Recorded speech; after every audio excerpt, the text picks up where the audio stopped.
Hola, chicas.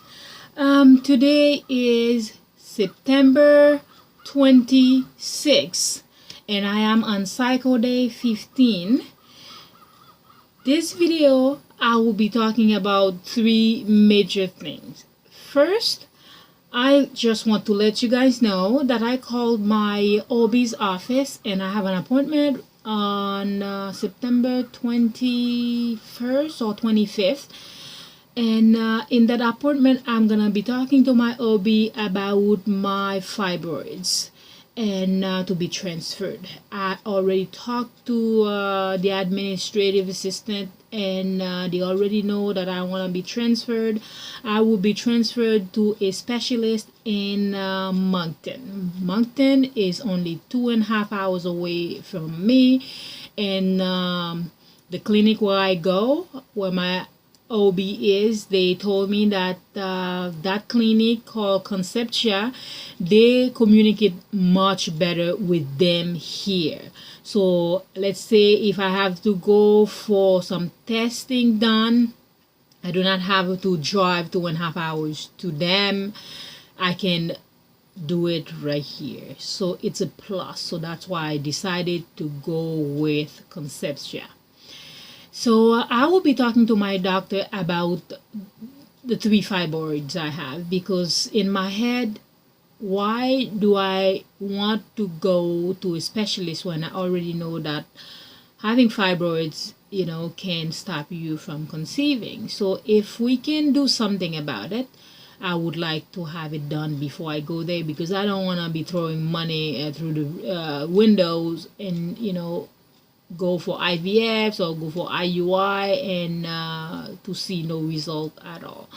Trying naturally, where I'm not paying much of anything except for some medication like Clomid and those things, it's not bad. But if I am going to be paying $400-500 for IUI, I want to know exactly where I'm at, if I'll have a good success rate. So my problem is I don't know what we would do. I talked to my husband about IUI and IVFs. So he said he doesn't have any problem at all, as long as if we're trying to do anything with IVFs or IUI, it has to be his sperm. Of course. Oh my God, we already have two wonderful kids. Why would I want to go with any donor's sperm? I would never do that. That would be where I would stop, because I don't want to carry anybody else's child. We already know what we have, and it is my husband, and there's no need to go with a sperm donor. So that's a thumbs up he gives me. He said, whatever you want to do, if we can afford to do it, let's just go ahead and do it. So my dilemma is, do I go for IVF or do I go for IUI? Some people, they do a couple of IUI first because it's cheaper. It may cost $500, $600, $700 or $300 or $400 depending on where you are. So I am thinking, okay, I do not have 3 years to keep on going, keep on doing these things. Yes, it would take 3 months to do 3 IUIs, but if I know the success rate is 50-50, yes, I would go ahead and do 1 or 2 and see what we get from it. But if it is 25%, adding my age to the mix, I mean, it's like 10%. So it's something that I have to discuss with my OB and also with the specialist, because you can sit and talk with them before you start, making decision on what you want to do. So number 2, I had my period on August 12th. My period started to be very short. My God, it could be my age. And the thing is, my older sister, she is 40, she will be 44 in September. She doesn't have any hot flashes. She doesn't have any sign that's saying that she is 44 approaching menopause. But me, I started with hot flashes. I started with spotting a week before my period. My period is shorter than it used to be. And her, she told me, oh, I just had my period. It was like 5-6 days. And I'm thinking, oh my God, what's going on with me? And she doesn't want to have another child. She has a boy and a girl. She's good. Her family is complete, but she's good. So anyway, my period lasted 3 days. Has been for the past 3 months. When I used to have 5 days flow, now it's going down 3. So anyway, it was not very heavy. It was medium to almost nothing on the third day. And I did not take anything at all. No Clomid, no Femera. I didn't want to take the Clomid. I talked about this already. If you have not seen this video, I suggest you go watch it. I didn't want to do it because I did not want to come here and not being able to check my follicles and just go ahead and then have overstimulated my ovaries. So I didn't want to do that. So what I did, I started with black cohosh. Like I said, guys, I'm very sorry. This video is horrible. I am on my tablet. So I bought black cohosh a long time ago, but I was doing some reading about it and it was mixed reviews, so I didn't want to take it because they say it will make your uterus to contract. There's a certain time you cannot take it, this and that. So I wanted to learn much more about it because before I take anything, I need to know it inside out. I need to know every details as possible because I don't want to put myself more behind than I am already. So I started with this month, and I started right on the day of my period, or the day before I started. I was taking 400 milligrams, one in the morning and one in the afternoon, with lots and lots and lots of water. And I stopped the day before my ovulation day. And the second thing I was taking DHEA.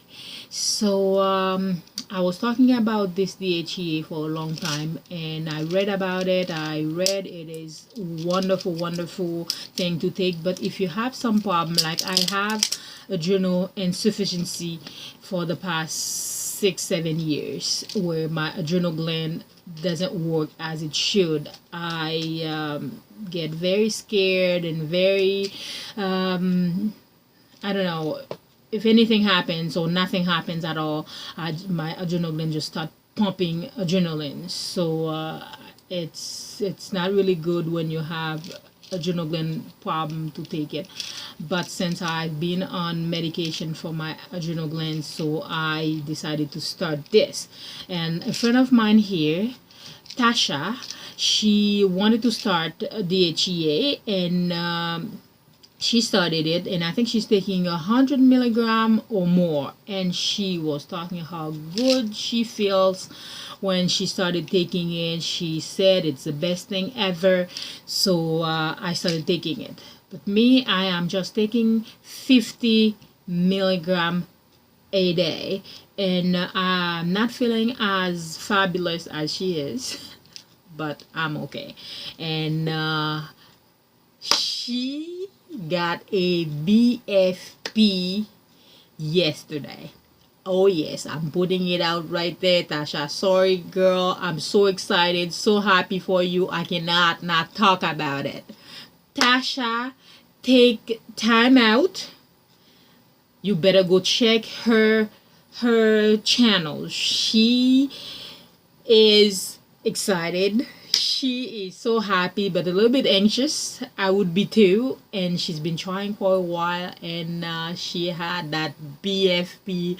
Oh my God. I woke up this morning. I had to send her a message and say, please, did you take another pregnancy test? I need to know. Send me some picture. I need to see it. So it is still positive this morning. So guys, send the prayers to her. She needs it. I mean, even if it's just a couple words, you know. We want her to be safe and have a great 9 months. We want to keep this being safe for 9 months. Yeah, Tasha. So anyway, she was taking DHEA. She started, I think, last month, and I don't know. So anyway, this month, what I did, I was not on Clomid, I was not on anything. Black coach I've been taking NDHEA, and I'm still taking my prenatal. I started with a new prenatal vitamins that has only EPA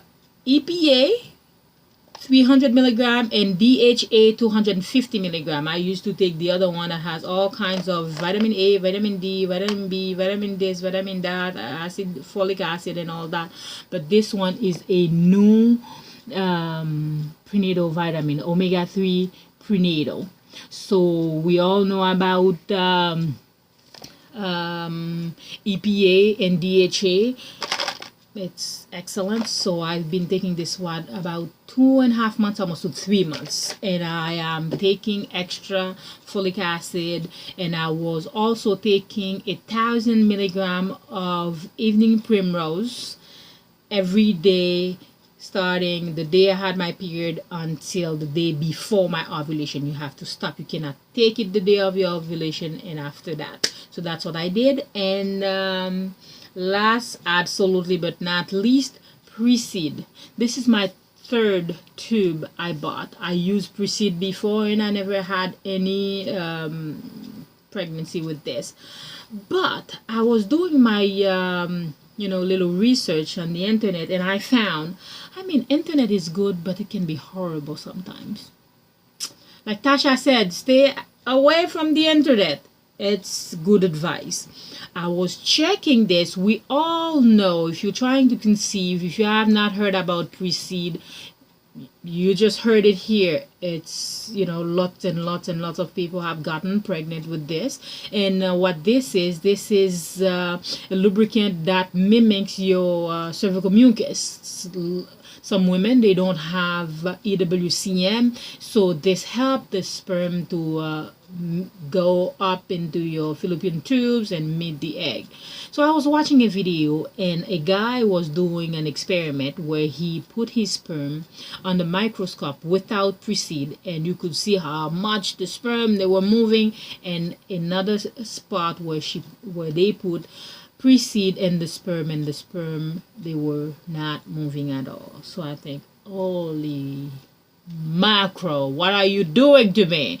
So many people have gotten pregnant on preseed, and everybody's talking about it, and people even going to IVF, they specialists recommend that they use preseed. And now at least there are at least 100 videos on preseed and saying that they stop the sperm from working. The thing is, guys, when you're using preseed, you put it in at least half hour before you have your baby dance, because this has to be the same temperature as your body. Your body temperature, it has to warm up. You cannot just put this as cold. It's a gel. You have it out here.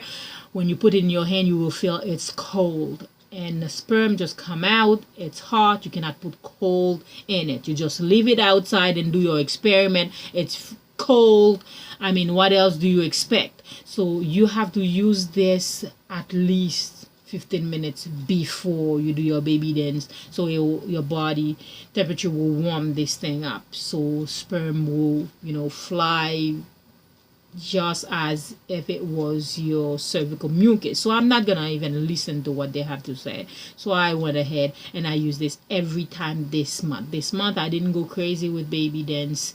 I just did 3 baby dances because my husband said, hey, you know what, I'm not 30 anymore. I'm not 40 anymore.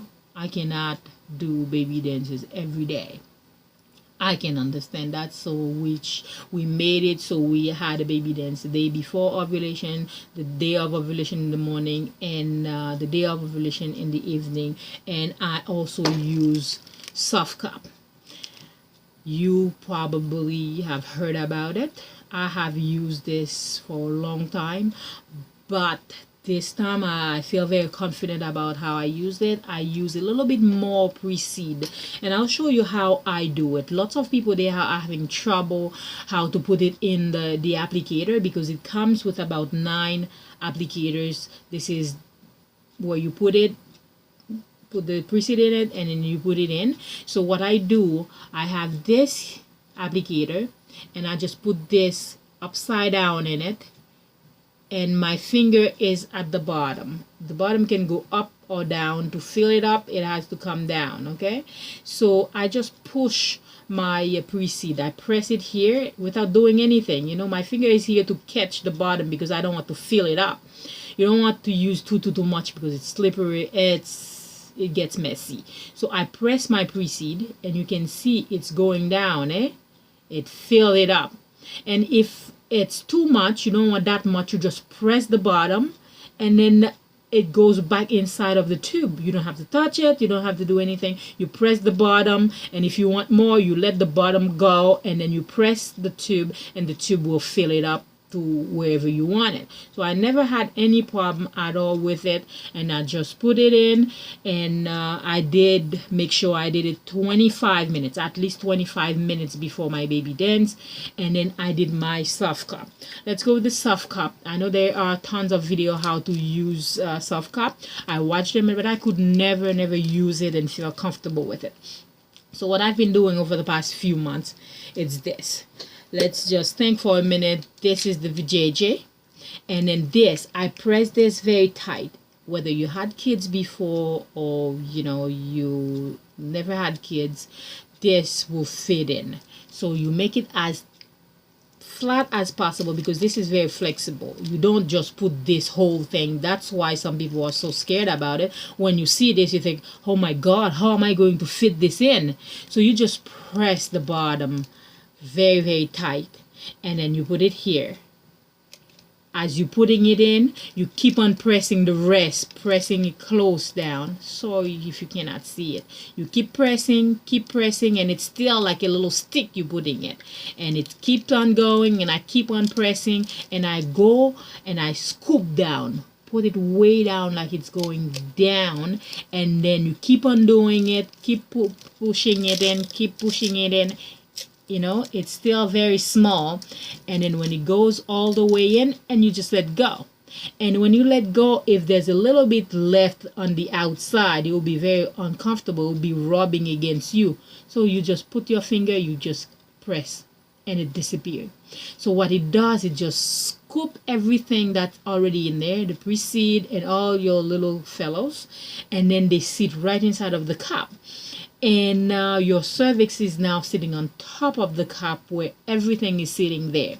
You can stay with this no longer than 12 hours. I could never do that. My max, I went at 5 hours. I cannot hold it in, and because you know, whatever is in it, they move fast. Within the first 20 minutes, everybody is just going where they want to go, where they need to go. So I leave it there for 5 hours, and the next day I go, I sit on the toilet. The minute you sit on the toilet, you will feel it, and then you just press your finger to the bottom of it, and then you can hold it when you press this, and then what you do, you just pull it out. This is a little bit hard because it's not, you know, and then you just keep on pressing it out. And it may come out with other little things in it, but you know, don't worry, it's not all your goodies, because all the goodies, they move fast. They just zoom to your fallopian tube where they need to be. So you press it out. What I did when I had it in, and I found the very first time, I lay down on my back and I put my feet up, and you can feel this thing completely sucked back in. So everything that's in it is touching against your cervix. So I don't know. So I ovulated on cycle day 12 this time. Usually I ovulate 12 or 13, and this time I ovulated on cycle day 12. What I've been feeling since the night after I ovulated, so boobs, progesterone, definitely. I had that 3 times already. since I've been trying to conceive, but it's not something I get all the time. But I would like to know. I'm gonna do my research because I write everything down to find out if it's the time I had the positive pregnancy test and then it went back to negative, a chemical pregnancy. So I want to find out if that's the time where I had sore breast, because usually I don't. So I have sore breast and I have the pain sometimes, not all the time, down here under my armpit. So I've been having heartburns. I stopped having heartburns for the past couple of months, but I've been having heartburns and I am hungry. I wake up in the morning and I have to rush downstairs to eat something. That's what progesterone will do to you. You know, make you bloated, constipated, might even give you heartburns, you know, make you hungry and all that. So this is what I'm going through. I am 2 or 3 DPOs today, and fertility friends confirmed my ovulation. So yay! So I will definitely keep you posted. 21 minutes. So anyway, I covered everything I wanted to cover, guys. I wanted to let you know what I'm doing with my OB, reproductive endocrinologist, what I did this month, so you're all covered. So I will definitely make another video pretty soon to let you guys know what's going on with those girls. So thank you for watching, guys. It's always a pleasure to be here and talk to you guys, and I will see you back again sooner than you think. Bye.